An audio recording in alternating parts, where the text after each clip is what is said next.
नमस्कार साथियों, मैं मनीष भारती संस्कृति आईएएस प्लेटफॉर्म पर आपका स्वागत करता हूं। साथियों, जैसा कि आप जानते हैं 18वीं लोकसभा चुनाव संपन्न हो चुका है।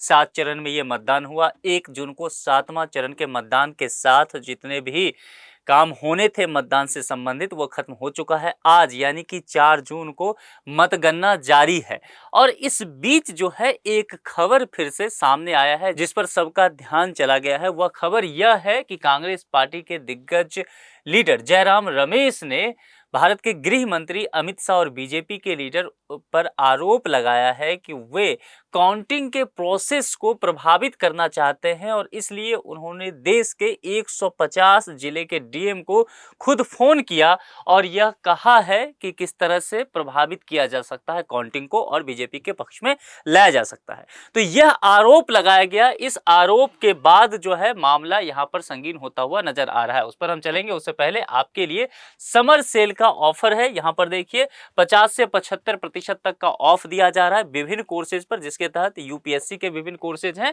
और पीसीएस के विभिन्न कोर्सेज हैं। यह 1 से 5 जून तक वैलिड रहने वाला है। सभी online live pen drive test series और डीएलपी कोर्सेज पर आपको क्या करना है, sanskritIAS.com पे जाइए, वहां कॉन्टैक्ट नंबर दिया गया होगा, कॉल करके विस्तृत जानकारी लेकर के आप नामांकन करा सकते हैं। अब चलते हैं मुद्दे पर। देखिए यहाँ पर होम मिनिस्टर अमित शाह पर सीधे सीधे ये आरोप लगाया गया। अब जब ये आरोप लगा है तब जाकर के इलेक्शन कमीशन ने इस पर संज्ञान लिया है, कुछ बातें कही है, हम चलेंगे उस पर। देखिए कहा गया है, निवर्तमान गृह मंत्री आज सुबह से जिला कलेक्टर्स को फोन पर बात कर रहे हैं। यहाँ समझिए, अब तक 150 अफसरों से बात हो चुकी है। अफसरों को इस तरह से खुल्लम खुल्ला धमकाने की कोशिश निहायत ही शर्मनाक है एवं अस्वीकार्य है। याद रखिए कि लोकतंत्र जनादेश से चलता है, धमकियों से नहीं। जून 4 को जनादेश के अनुसार श्री नरेंद्र मोदी, श्री अमित शाह व भाजपा सत्ता से बाहर होंगे एवं इंडिया जो गठबंधन है, इंडिया अलायंस की बात ये कह रहे हैं, वह विजय होगा। अफसरों को किसी प्रकार के दबाव में नहीं आना चाहिए, वह संविधान की रक्षा करनी चाहिए, वे निगरानी में है। ये जो है पूरी बातें इन्होंने एक्स प्लेटफॉर्म के जरिए रखा था।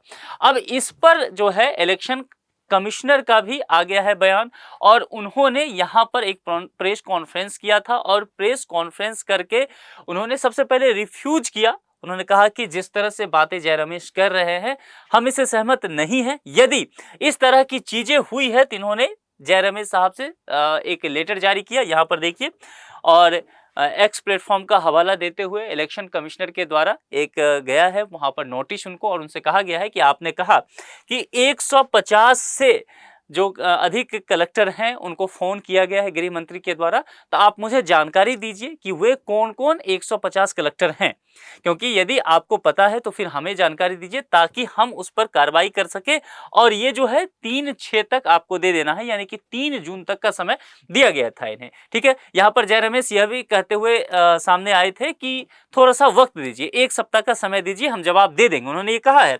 लेकिन यहाँ पर समझ लीजिए चुनाव आयोग ने उन्हें समय देने से इनकार कर दिया कि आपको जल्द से जल्द ये देना पड़ेगा, क्योंकि काउंटिंग से पहले हम इस पर कार्रवाई कर लेना चाहते हैं। देखिए चुनाव आयोग ने यह कहा कि यदि थोड़ी भी सच्चाई इस बात में है तो हम चुनाव की जो मतगणना होगा उससे पहले ही हम कार्रवाई कर लेंगे और जितने भी कलेक्टर हैं इस तरह के बात में संलिग्न हैं तो हम उस पर कार्रवाई करेंगे, अन्यथा यदि आप अफवाह फैला रहे हैं तो आप पर भी कार्रवाई की जाएगी। ये पूरी तरह से ये बातें कही गई है यहाँ इलेक्शन कमिश्नर के द्वारा। तो अब ये देखिए, ये जो प्रेस कॉन्फ्रेंस इन्होंने किया, ये पहले भी कई बार कहते रहे हैं कि हमें जो है भरोसा नहीं है, जो भी चुनाव आयोग है या ये संस्था है इस पर हमें भरोसा नहीं रहा है, क्योंकि ये सत्ता पक्ष के साथ जाकर के काम कर रही है। इससे पहले भी कई नेता ऐसे रहे, कई पार्टी के वरिष्ठ नेता रहे जो कि चुनाव आयोग पर गंभीर आरोप लगाते रहे। अगर आप यहाँ पर देखेंगे तो शिवसेना यूटीवी यानी कि उद्धव ठाकरे का ग्रुप जो है तो उस पर भी आरोप लगाया गया था और उसके वरिष्ठ नेता है संजय राउत, तो उनके द्वारा यह कहा गया था कि इलेक्शन कमिश्नर जो है वह कहीं ना कहीं सत्ता पक्ष के समर्थन करते हुए नजर आ रहे हैं, उसके हिसाब से काम करते हुए नजर आ रहे हैं। आम आदमी पार्टी के लीडर हैं संजय सिंह, यह भी लगातार ये कहते रहे। देखिए आम आदमी पार्टी के नेता और राज्यसभा सांसद संजय सिंह ने आरोप लगाया कि चुनाव आयोग निष्पक्ष संस्था की तरह काम नहीं कर रहा है। तो इस तरह के जो आरोप हैं लगातार जब से इलेक्शन की शुरुआत हुई है तब से ही चुनाव आयोग पे लगता हुआ आ रहा है। अब इस बात को लेकर के चुनाव आयोग ने नोटिस जारी किया और पूछा है कि आप पुख्ता जानकारी दीजिए कि 150 जो हैं वे कौन कलेक्टर हैं, आपको बताना होगा। जिस तरह वोटिंग प्लानिंग से कराई उसी तरह काउंटिंग भी मुस्तैदी से होगी, गलती हो ही नहीं सकती। राजीव कुमार जो चीफ इलेक्शन कमिश्नर हैं उनके द्वारा ये कहा गया है। अब यहाँ पर ये दिलचस्प देखना होगा कि ये मामला कैसे आगे बढ़ता है। क्या जयराम रमेश के पास वाकई ऐसे 150 कलेक्टर्स का लिस्ट है, नाम है, जिनको अमित शाह जो गृह मंत्री हैं, बीजेपी के लीडर हैं, उन्होंने वाकई फोन किया है? अब यदि इस तरह की चीजें सामने आती है, जयराम रमेश के पास अगर जानकारी होता है और वे इलेक्शन कमीशन को सौंप देते हैं, तो फिर क्या अमित शाह पर कार्रवाई होगी? और यदि जयराम रमेश सिर्फ अफवाह फैलाने का काम कर रहे थे, उनके पास जानकारी नहीं था, तो फिर क्या जयराम रमेश पर इस तरह की कार्रवाई की जाएगी? क्या होगा? अब ये देखना दिलचस्प हो गया है।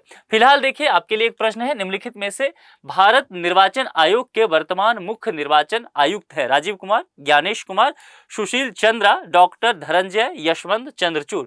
जो भी आपको जवाब सही लगे कमेंट बॉक्स में जरूर लिखिए। आप अपने विचार दीजिए। क्या आपको लगता है कि वाकई जिस तरह से कांग्रेस पार्टी के लीडर जयराम रमेश के द्वारा कहा गया कि अमित शाह 150 कलेक्टर को फोन किए हैं चुनाव के काउंटिंग को प्रभावित करने के लिए, क्या आपको लगता है कि वाकई अमित शाह ऐसा किए होंगे? क्या उन्होंने वाकई कलेक्टर को फोन किया है? और कलेक्टर, अगर मान लीजिए ऐसा होता है, तो क्या कलेक्टर चुनाव को प्रभावित कर सकता है? आपके जो भी विचार है कमेंट बॉक्स में जरूर लिखिए। या फिर क्या आपको लगता है कि जयराम रमेश जो है वो अफवाह फैला रहे हैं? दोनों में से कोई भी सत्य होता है तो चुनाव आयोग उस पर क्या कार्रवाई करेगी? क्या वाकई चुनाव आयोग सत्ता के जो पक्ष के लोग हैं उनके इशारों पर काम कर रही है? अपने विचार कमेंट बॉक्स में लिख करके हमें जरूर बताइए। आज के इस लेक्चर में इतना ही रखते हैं। किसी दूसरे लेक्चर में किसी दूसरे मुद्दे पर मुलाकात होगी। अपना बेहद ख्याल रखिए। Thank you.